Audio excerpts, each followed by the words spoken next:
बिला शुबा थूहर का दरख्त गुनाहगारों का खाना होगा, जैसे पिघला हुआ तांबा।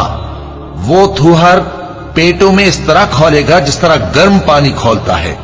हुक्म दिया जाएगा कि इसको पकड़ लो और खींचते हुए दोज़ख के बीचों बीच ले जाओ।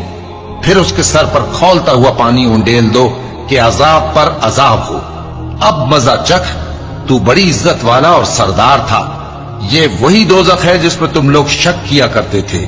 बेशक परहेजगार लोग चैन के मकाम में होंगे, यानी बागों और चश्मों में बारीक और दबीज रेशम का लिबास पहनकर एक दूसरे के सामने बैठे होंगे। वहां इस तरह का हाल होगा।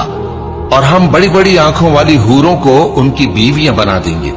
वहां अमन इत्मीनान से हर किस्म के मेवे मंगाएंगे और खाएंगे, और पहली दफा के मरने के अलावा मौत का मजा फिर नहीं चखेंगे।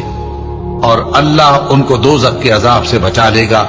ये तुम्हारे परवरदिगार का फजल है, यही तो बड़ी कामयाबी है।